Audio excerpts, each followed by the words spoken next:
ఓం నమ శివాయ. అందరికీ నమస్కారం అండి. ఈరోజు మనం మాట్లాడుకున్న టాపిక్ ఏంటంటే శ్రీకాకుళం జిల్లాలో గుడి వీధిలో ఉన్న రుద్రకోటీశ్వర ఆలయం గురించి మనం మాట్లాడుకోబోతున్నాం. ఫ్రెండ్స్, ఈ వీడియో చివరి వరకు చూడండి, చాలా ఇంట్రెస్టింగ్గా ఉంటుంది. అయితే ఇంకో విషయం ఏంటంటే ఈ క్షేత్రం మూలంగా అరసవిల్లి క్షేత్రం కూడా ఎలా ఏర్పడింది, ఎలా స్థాపించబడిందని మీరు తెలుసుకోవాలనుకుంటే ఈ వీడియో చివరి వరకు చూడండి ఫ్రెండ్స్.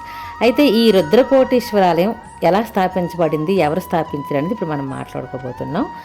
బలరాముడు కురుక్షేత్ర యుద్ధంలో పాల్గొనడం ఇష్టం లేక తీర్థయాత్రలకు బయలుదేరుతారు. అలాగే ఆ సందర్భంలో ఈ ప్రాంతానికి కూడా రావడం జరిగింది.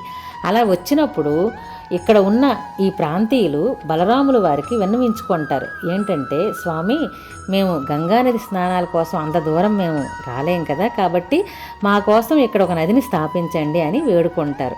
వేడుకోగా బలరాముడు ఆ శ్రీ మహావిష్ణువుని తలుచుకొని తన నాగలితో భూమిలో పెకిలిస్తారు. పెకిలించగా ఒక దారి వస్తుందన్నమాట.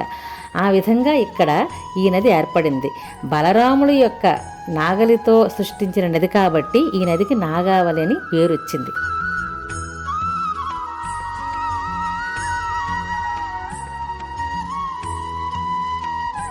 తరువాత నది పక్కన క్షేత్రం కూడా ఉండాలని అక్కడ శివలింగాన్ని ప్రతిష్ఠించాడు బలరాముడు. ఈ ఆలయం పేరే రుద్రకోటీశ్వర ఆలయం. బలరాముడు లింగం ప్రతిష్ఠించినప్పుడు దేవతలందరూ వస్తారు, కానీ ఇంద్రుడు రావడానికి ఆలస్యం అయిపోతుందన్నమాట. అప్పటికే చీకటి పడిపోతుంది. అయితే ఇంద్రుడు పార్వతీ పరమేశ్వరుని దర్శించుకోవడానికి లోపలికి వెళ్ళబోతుంటే బయట కాపలాగా ఉన్న నంది అడ్డుకుంటాడనమాట.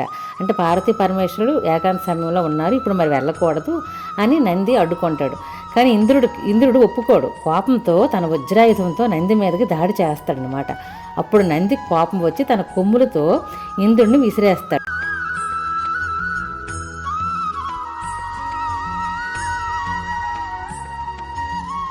అప్పుడు ఇంద్రుడు, ఇప్పుడు ప్రస్తుతానికి మనం అరసవిల్లి క్షేత్రంలో ఇంద్ర పుష్కరిణిగా పిలుస్తున్నాం కదా, అక్కడికి వెళ్ళి పడిపోతాడనమాట. అందుకే దానికి ఇంద్ర పుష్కరిణి అని పేరు వచ్చిందనమాట. అయితే తర్వాత అక్కడ పడిపోతాడు కదా, వాళ్ళంతా గాయాలు అయిపోతాయి. ఇంద్రుడికి బాధపడుతూ ఉంటాడనమాట. అప్పుడు సూర్యనారాయణ స్వామి కనిపించి, ఇక్కడ ఈ భూమిలోనే నా విగ్రహం ఉంది, బయటికి తీసి నా విగ్రహాన్ని ప్రతిష్ఠించు, నీకు గాయాలన్నీ నయమైపోతాయని సూర్యనారాయణ స్వామి చెప్తాడనమాట ఇంద్రుడికి. అప్పుడు వెంటనే ఇంద్రుడు తన వజ్రాయుధంతో భూమంతా పెకిలిస్తే ఆ విగ్రహం దొరుకుతుంది. దొరికిన తర్వాత విగ్రహాన్ని ప్రతిష్ఠించి అభిషేకం చేసిన తర్వాత ఇంద్రుడికి మొత్తం గాయాలన్నీ నయమైపోతాయి అనమాట. అక్కడి నుంచి మళ్ళీ రుద్రకోటీశ్వర ఆలయం వెళ్ళి పార్వతీ పరమేశ్వరుని దర్శించుకొని తన లోకం తను వెళ్ళిపోతాడు ఇంద్రుడు.